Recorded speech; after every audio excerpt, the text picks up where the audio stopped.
E aí, meu povo, tudo bem com vocês? Olá, meninos e meninas, professora Ana Flávia. Estamos de volta com as nossas videoaulas de filosofia, dando continuidade ao nosso conteúdo, ao nosso assunto. Hoje vamos observar A Razão e a Fé de Alberto Magno, então fiquem atentos. O que é que vocês podem fazer? Pegar o seu livro para acompanhar a nossa leitura, ou propriamente acompanhar pela tela do seu celular, do seu tablet, computador, notebook, a forma como você está assistindo. Lembrando a vocês que no final da nossa aula, vou apresentar a atividade proposta para vocês fazerem em casa, exatamente. Lembrando que os alunos do presencial, independente disso, nossa aula de filosofia é online. Então, a atividade de filosofia, sim, independente do aluno ser presencial ou online, deverá entregar no CLES.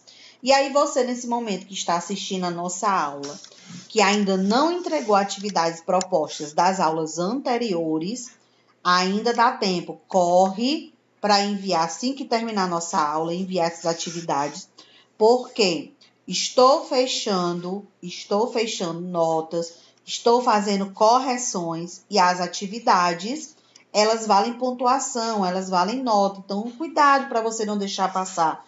Cuidado para você fazer a atividade, você ter ela bem bonitinha no seu caderno, tudo organizado, mas você não enviou no CLES. Então, se você não enviar lá, eu não tenho como saber que você realizou. Então, fiquem atentos a essa informação. Vamos começar a nossa aula falando o seguinte. Nós temos o seguinte na tela para vocês. Você conhece alguém que seja muito inteligente e tem uma vasta cultura? Quando a gente fala de muito inteligente, é uma pessoa que tem muito conhecimento, pessoa que é sábia, pessoa que é estudada, pessoa que conhece vários assuntos. E aí, você conhece? Se você disse sim nesse momento, nessa pergunta, parabéns. Se você disse não, não tem problema nenhum. É apenas um questionamento para entender as colocações de Alberto Magno. Então, vamos lá, continuando. O bispo Alberto Magno, sim, ele era religioso, ele era católico. Logo que entrou em contato com as traduções em latim das obras de Aristóteles, porque Alberto Magno era discípulo de Aristóteles, ele seguia as ideias, os estudos bíblicos, os pensamentos de Aristóteles. Alberto Magno percebeu a importância filosófica e científica desses escritos e, por isso, ele começou a interpretá-las. Quando eu digo interpretá-las, é estudá-las. Estudou profundamente os livros de Aristóteles sobre física, lógica, metafísica e ética. Olha aí estudos muito antigos que são relacionados com muitas disciplinas que a gente vê no dia de hoje. Alberto Magno não se restringiu, olha a palavrinha não se restringiu apenas a divulgar a obra de Aristóteles. Encantado com a filosofia aristotélica, o bispo Alberto Magno tratou de atualizá-la. Quando a gente fala de atualizar, significa ele colocar novas interpretações, novas ideias em cima do que ele estava lendo. Ele desenvolveu investigações no campo da zoologia e também procurou estabelecer relações estreitas entre o aristotelismo e o cristianismo. O que foi essa relação estreita? Ele procurou relacionar as ideias de Aristóteles com as ideias cristãs, com as ideias da Bíblia. Relacionou a questão filosófica com a questão religiosa. E quando a gente fala da investigação no campo da zoologia, está relacionado com o estudo dos animais. Alberto Magno sabia que, para existir colaboração entre filosofia e religião, era necessário, antes de tudo, estabelecer um campo de atuação de cada um. O que era esse campo de atuação, professora? Estabelecer a diferença. Pensamentos filosóficos são esses. Pensamentos religiosos são esses. a partir desses dois pensamentos, de que forma eu posso colocar eles na minha vivência, no meu dia a dia. Essa era o principal objetivo de Alberto Magno. Por isso que ele relacionava a razão e a fé. Em outras palavras, era preciso dizer o que caberia à filosofia investigar e o que caberia à teologia. Lembrando que teologia é o estudo bíblico, o estudo religioso. Para esse pensador, quem foi o pensador? Alberto Magno, a teologia tratava do estudo da revelação, da encarnação e de outros mistérios que não poderiam ser explicados pela razão, mas poderiam ser explicados pela nossa fé. Isto é, verdades que não seriam demonstradas usando argumentos, mas verdades que poderiam ser demonstradas com gestos. Já a filosofia, a ciência, investiga a natureza, a causa dos seres e dos fenômenos naturais.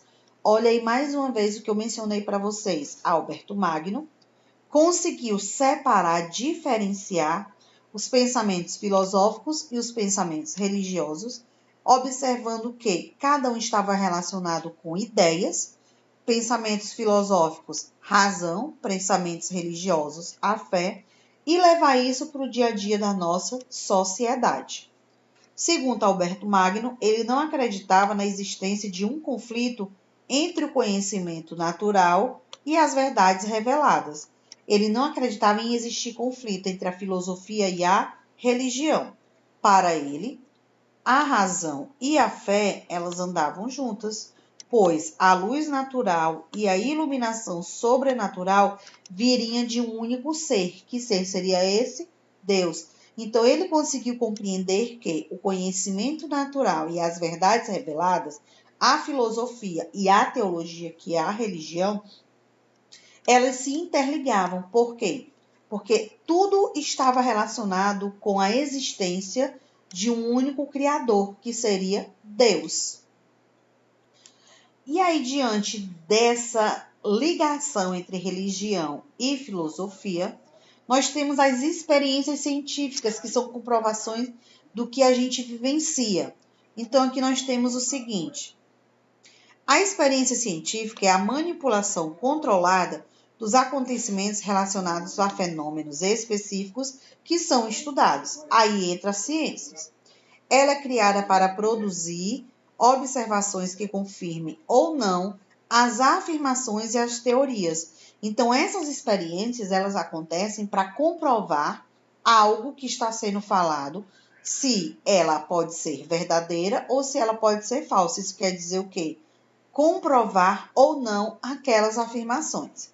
Na ilustração abaixo, que a gente vai já observar, o exagero, como é representada a experiência científica, provoca humor. Um esquimó, olha só, um esquimó deseja se alimentar da carne assada, mas tudo que possui é uma lupa de lente. Ele, então, descobre que, quando posiciona essa lupa entre o sol e o alimento, os raios solares são concentrados em um único ponto, porque é capaz de aquecer essa refeição. Então, vamos observar a imagem. Então, a experiência está sendo colocada em prática, a gente observando a imagem. Primeiro, um esquimó, ele vive numa parte fria, muito gelo, temperatura costuma ser sempre abaixo de 0 graus. Então, o sol lá não é um sol que vai, na visão dos cientistas, não é um sol que vai assar um alimento. Mas, segundo o que a gente viu, a experiência que o esquimó fez, ele pegou a lupa, colocou a lupa direcionada para o sol e direcionada para o alimento. Então, os raios solares focaram especificamente porque a lupa absorve esses raios e sobreaquece o alimento.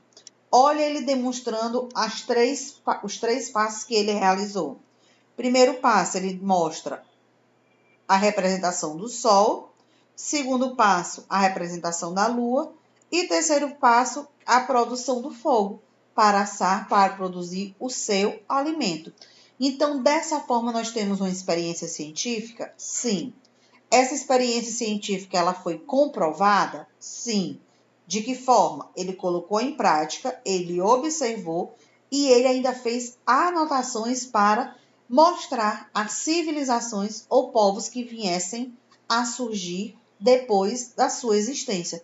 Então, são escrituras que fazem parte dentro do nosso processo científico, filosófico, religioso, que é a comprovação de algo na nossa vida.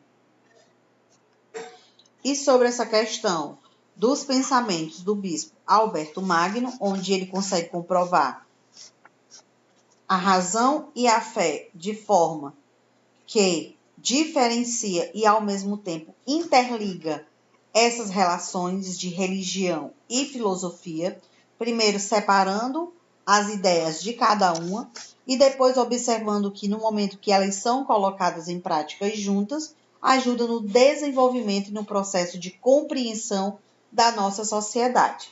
Nós temos aqui a atividade de casa, livro página 79, atividade de casa, mais uma vez, livro página 79, onde vocês vão observar o texto, compreender o texto. As verdades da razão não contradizem as verdades da fé. Exatamente a comprovação da razão e fé na visão de Alberto Magno. Vocês vão fazer a leitura do texto. Aqui nós temos o texto, página 79. Nós temos a imagem que representa a iluminúria do século XIV, representa alunos em um monastério medieval, ou seja, dentro de um mosteiro, dentro de uma igreja, para Tomás de Aquino, que foi um dos santos também que seguiu as visões, os pensamentos e as ideias de Aristóteles, Alberto Magno, as verdades naturais que podem ser conhecidas pela razão humana contribuem para o fortalecimento da fé. Então, a imagem representa exatamente isso, o estudo, a compreensão das teorias filosóficas e religiosas. E aí nós temos 3 questões propostas da nossa aula de hoje. Lembrando que as 3 questões você precisa fazer a leitura do texto da página 79 para responder essas 3 questões. Primeira questão fala o seguinte: o conteúdo do texto confirma ou contraria o que foi estudado neste capítulo. Você vai dizer se o texto ele confirma o que a gente estudou sobre a visão de Alberto Magno, sobre a visão de São Tomás de Aquino, de Aristóteles, que a razão e a fé estão relacionadas, estão interligadas. Então, você vai dizer se o texto da página 79 confirma ou contraria. Lembre-se do posicionamento de Tomás de Aquino a respeito da relação entre a fé e a razão, que a gente também já estudou no decorrer das nossas aulas. Então, vocês vão observar para responder se confirma ou contraria. Segunda questão: qual o principal argumento utilizado por Tomás de Aquino para afirmar que os princípios racionais não são contrários às verdades da fé? Lembrando que São Tomás de Aquino, discípulo de Alberto Magno, a gente acabou de ver o posicionamento de Alberto Magno, mas que as ideias elas são as mesmas, elas estão interligadas. É um outro representante da Igreja Católica, mas que tinha o mesmo pensamento das verdades baseadas na fé e na razão. Terceira questão: qual a sua opinião? Aí é o que você pensa, você vai desenvolver ela, sobre a relação entre a fé e a razão, ou seja, entre a crença e a filosofia, entre a religião e a filosofia. Aí você deve estar falando nesse momento, pensando: professora, eu não tenho religião nenhuma, eu sou ateu. E aí, como é que eu vou responder essa questão? Calma, você pode responder da seguinte forma. A pergunta é: qual a sua opinião sobre a relação entre a fé e a razão? Então, você vai responder qual a sua opinião sobre a razão. Você tira a fé e fala sobre a razão, sobre a filosofia. Lembrando que todos nós temos opiniões. Basta você parar um pouco, refletir e colocar ela em prática. Ou seja, é o que você pensa. Aquelas respostas, não sei, talvez, mais ou menos, sei lá, de vez em quando, não são respostas. Eu quero respostas concretas com base no que a gente vem estudando no decorrer das nossas aulas. E mais uma vez, você que não tem religião nenhuma, você que é ateu, você pode responder a terceira questão, você pode responder ela numa boa, dando a sua opinião sobre a razão, sobre a filosofia. Qualquer dúvida que vocês tiverem, podem perguntar no Class. Lembrando que, independente de você ser aluno do presencial ou do online, a filosofia ela está totalmente no online. Então, vocês deverão enviar a foto da atividade lá no Class. Só respostas, professora? Não. Perguntas e respostas. Fiquem atentos. Perguntas e respostas. A gente vai ficando por aqui. Até a nossa próxima aula. Até o nosso próximo encontro. Tchau!